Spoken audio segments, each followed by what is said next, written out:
Churchill disait « On est poète, on devient orateur ». Dans cette vidéo, je vais aborder le sujet de la prise de parole en public. Mais avant de continuer, je vous invite à vous abonner à ma chaîne en cliquant sur le lien en bas à droite de votre écran. Vous retrouverez de nombreuses informations sur ma chaîne YouTube. Alors, la prise de parole en public. Que ce soit la prise de parole en public, que ce soit de passer un oral, un entretien d'embauche, à chaque fois qu'on va avoir du public en face de nous, on va ressentir du stress. Alors ce stress peut se manifester de différentes façons, que ce soit la boule dans la gorge, que ce soit des maux de ventre, ou peut-être des jambes qui flageolent. Qu'est-ce que c'est que ce stress? Ce stress, finalement, c'est une peur. C'est une peur qui est ancestrale. Pourquoi? Parce qu'il y a très longtemps, du temps de l'homme chasseur-cueilleur, où il était beaucoup plus vulnérable qu'aujourd'hui, il avait besoin de se protéger. Et comment s'est-il protégé des diverses attaques qu'il pouvait avoir? C'est en étant capable de générer ce stress très rapidement pour venir mobiliser tous ses membres pour se battre ou pour fuir.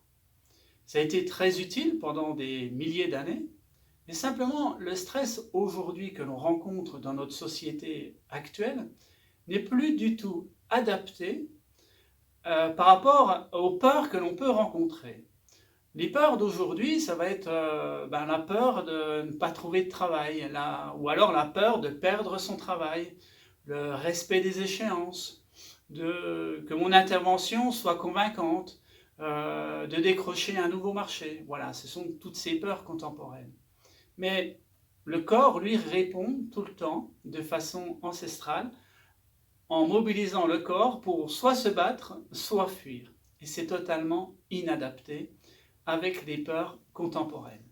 C'est cet écart qu'il y a aujourd'hui entre la façon que le corps se mobilise et la réalité de nos peurs. Alors, on sait que pour vaincre ces peurs, pour prendre la parole en public, il est important de se préparer. D'être bien préparé, d'avoir répété, d'avoir beaucoup répété, de connaître parfaitement son sujet.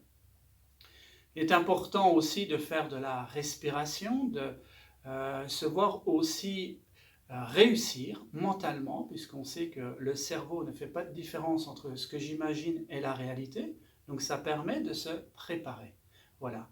Donc en faisant toutes ces petites choses, normalement le taux de stress va diminuer et vous allez pouvoir prendre la parole beaucoup plus facilement en public, ou en tout cas vous mettre en scène.